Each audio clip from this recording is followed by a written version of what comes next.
CPI 90-ാം വാർഷികാഘോഷങ്ങളുടെ ഭാഗമായി മുതിർന്ന communist party അംഗങ്ങളുടെ കുടുംബസംഗമം തലസ്ഥാനത്ത് നടന്നു. CPI കേന്ദ്ര സെക്രട്ടേറിയറ്റ് അംഗം പന്ന്യൻ രവീന്ദ്രൻ ഉദ്ഘാടനം ചെയ്തു. SNDPയെ RSS കൂടാരത്തിലെത്തിക്കാനുള്ള വെള്ളാപ്പള്ളിയുടെ ശ്രമങ്ങൾ വിജയിക്കില്ലെന്ന് പന്ന്യൻ പറഞ്ഞു. തിരുവനന്തപുരം ജില്ലയിലെ ആദ്യകാല കമ്മ്യൂണിസ്റ്റ് പാർട്ടി നേതാക്കളുടെയും പ്രവർത്തകരുടെയും കുടുംബാംഗങ്ങൾക്കാണ് CPI ജില്ലാ കമ്മിറ്റി ആദരമൊരുക്കിയത്. CPIയുടെ 90-ാം വാർഷികാഘോഷങ്ങളുടെ ഭാഗമായാണ് ചടങ്ങ് സംഘടിപ്പിച്ചത്. ജില്ലയിലെ ആദ്യകാല കമ്മ്യൂണിസ്റ്റ് നേതാക്കളും കുടുംബാംഗങ്ങളും ചടങ്ങിൽ സംബന്ധിച്ചു. CPI ദേശീയ സെക്രട്ടേറിയറ്റ് അംഗം പന്ന്യൻ രവീന്ദ്രൻ കുടുംബസംഗമം ഉദ്ഘാടനം ചെയ്തു.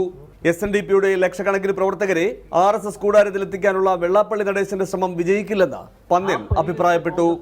ഈ നാട്ടിന്റെ സാമൂഹ്യ നവോത്ഥാന പ്രസ്ഥാനത്തിന് പാരമ്പര്യ SNDPയുടെ നേതാവായ ആൾ ഇപ്പൊ പറയുന്നത് ഇവിടെ നായാടി മുതൽ നമ്പൂതിരി വരെ ഒരുമിച്ചെന്ന എങ്ങനെ അതിൽ നിന്നുള്ള ഒരു പിടി ആർക്കും കിട്ടുന്നില്ല.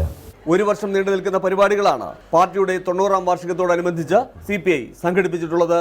റിപ്പോർട്ടർ, തിരുവനന്തപുരം.